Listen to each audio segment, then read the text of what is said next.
სახელითა მამისათა, დაძისათა, დასულისაწმინდისათა, ბიბლია ყოველდღე მოგესალმებით ყველას მეგობრებო, მშვიდობა თქვენ და თქვენ სახლს.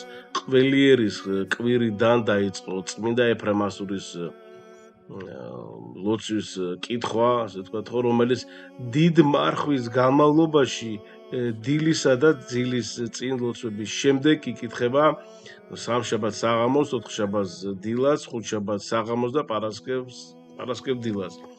შემდგომ მიტევების კვირა საღამოდან დილა საღამოს ლოცვების შემდეგ, ხო, და ყოველდღიურად გარდა პარასკევ საღამოსი, შაბათ დილისა, შაბათ საღამოსი და კვირა დილისა. მეგობრებო, ეფრემასურის ლოცვა სამ ნაწილად, ანუ სამ მუხლად არის გაყოფილი. პირველ მუხლში ჩვენ ვსთხოვთ ღმერთსა, რომ განაშოროს ჩვენგან 4 ცოდვა. უქმობა, მიმოწმილველობა, მთავრობის მოყვარეობა და ცუდად მეტყველება. უფალო და მეუფეო, ცხოვრებისა ჩემისაო, სულ საუქმობისასა და მიმოწმილველობისასა, მთავრობის მოყვარებისასა და ცუდად მეტყველებისასა, ნუ მიმცემ მე. მეორეს მუხლსა შინა ვევედრებით ღმერთსა, რათა ნაცვლად 4-თა მამად ცოდვათა მოგცეს 4 სათნოება: სიწმინდე, სიმდაბლე, მუთბინება და სიყვარული. ხოლო სული სიწმინდისა, სიმდაბლისა, მუთბინებისა და სიყვარულისა მომადლე მე, მონასა შენსა. ბოლოს მესამესა მუხლსა შინავს ვთხოვთ ჩვენ ღმერთსა, რათა მოგცეს ჩვენ ცნობა თავისა ჩვენისა და არა განკითხვად მოყვასთა ჩვენთა. ჰე უფალო და მეუფეო, მომანიჭე მე განცდა თვისთა ცოდვათა და არა განკითხვად ძმისა ჩემისა, რამე თუ კურთხელ ხარ შენ უკუნითი უკუნისამდე. აი მეგობრებო, წმინდა ეპისკოპოსი გაბრიელი ქიქოძე ანუ ნახეთ გამარტება, ანუ ახსნა ეფრემასურის ლოცვისა 4-და მოძღვრებათა შინა, რომელიც თქმულან ოსეთში და სვანეთში. მეგობრებო, უფალო და მეუფეო, ცხოვრებისა ჩემისაო, სულ საუქმობისასა და მიმოწმილველობისასა, მთავრობის მოყვარებისასა და ცუდად მეტყველებისასა, ნუ მიმცემ მე. ხოლო სული სიწმინდისა, სიმდაბლისა, მუთბინებისა და სიყვარულისა მომადლე მე, მონასა შენსა. მეტანიებს ვაკეთებთ ყოველ მუხლზე, მეტანიებს ვაკეთებთ, ხო, ვინც არ იცის. ჰე უფალო და მეუფეო, მომანიჭე მე განცდა თვისთა ცოდვათა და არა განკითხვა ძმისა ჩემისა, რამე თუ კურთხელ ხარ შენ უკუნითი უკუნისამდე. ამინ. მეტანია. ღმერთო, მილხინე ცოდვილსა ამას და შემიწყალე მე. და მცირე მეტანია 12-ჯერ კეთდება, ხო? ესე იგი, ნახეთ მეგობრებო, კიდევ ერთხელ, ჰე უფალო და მეუფეო, მომანიჭე მე განცდა თვისთა ცოდვათა და არა განკითხვა ძმისა ჩემისა. წმინდა ეფრემასური ლოცვის ბოლოს, ესე ვთქვათ, შეღაღადებს უფალს და სთხოვს მას, რომ გააძლიეროს ის, რათა შეძლოს დანახვა და გაცდა საკუთარი ცოდვებისა და ესე იგი არ განიკითხვადეს, ასე ვთქვათ, ძმას, მოყვას და სხვა ადამიანს. განცდა თვისთა ცოდვათა საკუთარი თავის დანახვა, ხო, შემეცნებაა საკუთარი მდგომარეობისა, ხო, კარგად იქცევა ღვთის წინაშე თუ ცუდად.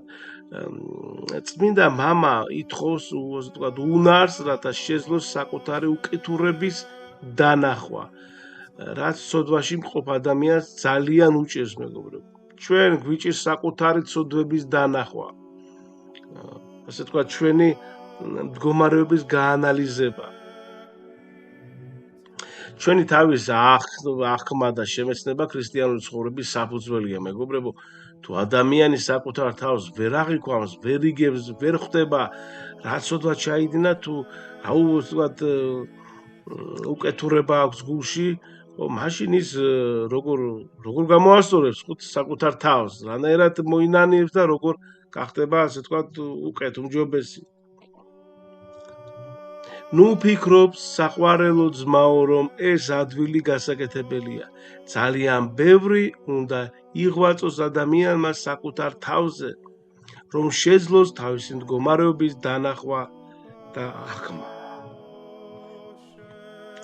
ეხლა ყველა ადამიანს ინდივიდუალური, ასე ვთქვათ, ჩვევა ხასიათი თვისება აქვს, მეგობრებო, ზოგი გულფიცხი, ასე ვთქვათ, და ამით ხშირად სწოდავს ღვთის წინაშე, ზოგიც ზარმაცია, ხო, და ასე შემდეგ. ეხლა ამით განარისხებს, ასე ვთქვათ, ღმერთს.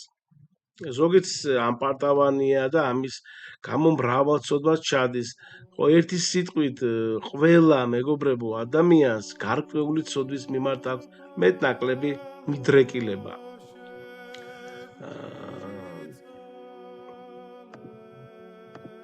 ეხლა დიდი მადლი და სიკეთე გვეძლევა, თუ კი კარგად ჩავიხედავთ ჩვენს თავში, ჩვენს გულში, ვიტყვით, აი მე ამ ცოდვაში, ესე იგი, იდგას, ასე ვთქვათ, ფეხი, ღვთის წინაშე დამნაშავება. გახსოვთ ის ავაზაკი, ხო, როგორ დაინახა თავისი თავით, ხო, და აღიარა, ხო, რომ ესე იგი მომიხსენიო მე დღეს, ესე იგი, როდეს მოხვიდეო სუფევითა შენითაო, დღეს მომიხსენიო, ხო, შესასუფეველშიო, სადა სასუფეველშიო, ანუ რა ხდება, ნახეთ, გადამწყვეტი მომენტი რა არის.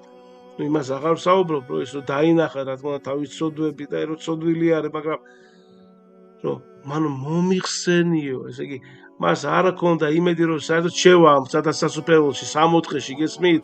მომიხსენიეო მე, აი ამაში აქვს საქმე. ესე იგი,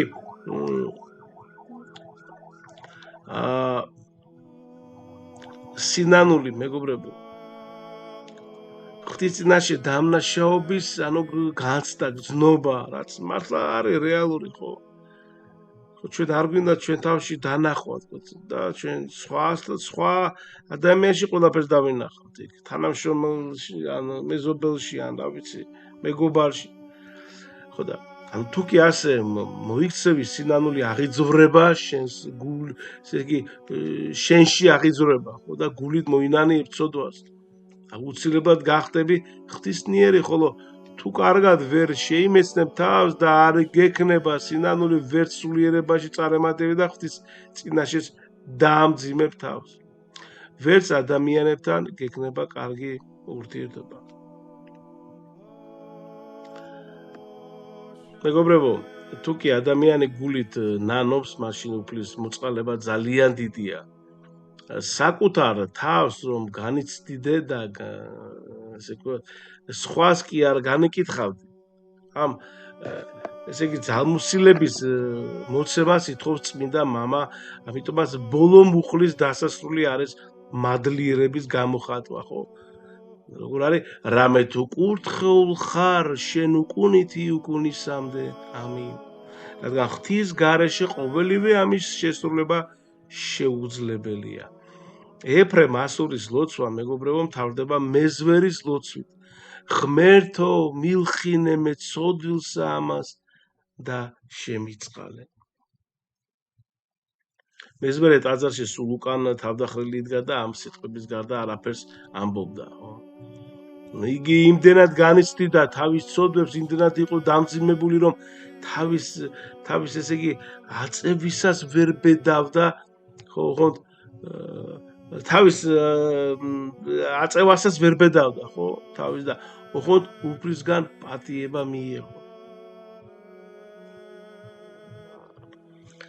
აი მეგობრებო, ასე უნდა გამისდიდეთ ცოდვებს, ამიტომ კეთდება მეტანიები, რომელიც გამოხატავს როგორც სინანულს, ასევე დაცემას.